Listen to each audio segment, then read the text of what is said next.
The wandering star hummed quietly through the void between systems, its cargo hold filled with scientific equipment, ration packs, and one very confused human xenobiologist named Mira Lane. She'd been assigned to the Vryn research outpost on Takara 7, a lush jungle planet where the galaxy's most feared apex predators. The Vryn had recently begun allowing limited human contact. The Vryn were massive six-limbed creatures covered in obsidian scales and crowned with bioluminescent crests. They stood nearly 9 feet tall, possessed retractable claws that could slice through starship hull plating, and had built an interstellar civilization on the principles of strength, honor, and the hunt. Naturally, Myra had been terrified when she first arrived. That was before she met the cubs. The morning of the incident began like any other. Mira had been cataloging soil samples near the research compound when she heard the distinctive, chittering sound that meant the Vryn younglings were nearby. She smiled despite herself.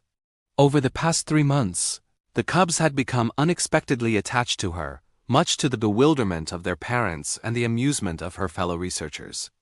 Myra returned to her modest quarters to find her door slightly ajar. She frowned. The compound's security systems were supposed to be impenetrable, designed to keep out everything from hostile wildlife to potential insurgents. They had not, apparently, been designed to keep out 4 determined predator cubs. The scene that greeted her defied all logic and most known laws of physics. Her hiking boots, sturdy, well-worn, sized for human feet, had become the focal point of what could only be described as organized chaos. 4 Vryn cubs, each about the size of a large earth dog, had somehow managed to wedge themselves onto and around her footwear simultaneously. Corey, the smallest of the group and the unofficial ringleader, had successfully inserted all 4 of his paws into her left boot. How he'd accomplished this remained a mystery. His tiny claws poked out from the boot's opening like some sort of nightmarish flower, and his luminescent crest flickered with what Myra had learned to recognize as intense concentration. The other 3 cubs had taken different approaches to the challenge. Desik had claimed the right boot entirely, wearing it like a hat while his tail lashed excitedly. Mara had wedged 2 of her paws inside while balancing the other 2 on top, creating an unstable tower of cub and footwear. Jorix, always the problem solver, had simply grabbed the boot's laces in his teeth and was attempting to drag both Mara and the boot across the floor. "By the stars," Myra whispered, pulling out her datapad to record the moment. The xenobiology community would never believe this without evidence. Corey noticed her first. His massive amber eyes, each larger than Myra's, fist locked onto her face. His crest flared bright purple, the Vryn equivalent of a child being caught with their hand in the cookie jar. "Mara friend," he chittered in fractured standard. The Vryn cubs were still learning the human language, and their attempts were adorably clumsy. "We practice human walk." "Human walk," Myra repeated slowly, struggling to maintain her composure. "You're practicing walking like humans?" "Yes," Desik announced proudly, the boot wobbling dangerously on his head. "Humans only use 2 legs. Very difficult. Very brave. We learn bravery." Myra felt something warm bloom in her chest. In Vryn culture, attempting to understand another species' way of life was considered the highest form of respect.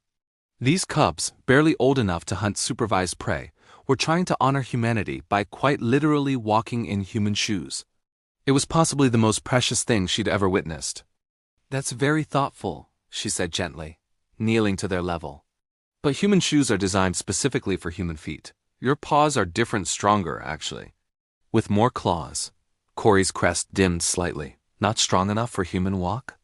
"No, no," Myra said quickly, recognizing the signs of wounded pride. "You're incredibly strong. But humans need shoes because our feet aren't as tough as yours. Your paws are perfect exactly as they are." She reached out slowly, always slowly with Vryn, even cubs, and gently began extracting Corey from her boot. It took several minutes and required the cub to retract his claws completely, but eventually, he popped free like a cork from a bottle. The other cubs watched intently as Mira demonstrated proper human walking, showing them how her feet flexed and balanced in ways their digitigrade paws couldn't replicate. "See?" she explained. "Humans walk on their whole foot. You walk on your toes, which makes you faster and better jumpers. Different doesn't mean better or worse. Just different." Mara tilted her head, processing this information. "Different is good, different is excellent," Myra confirmed. It's what makes the galaxy interesting. Jorix finally released the bootlaces. Myra friend is wise, he declared with the gravity only a child could muster.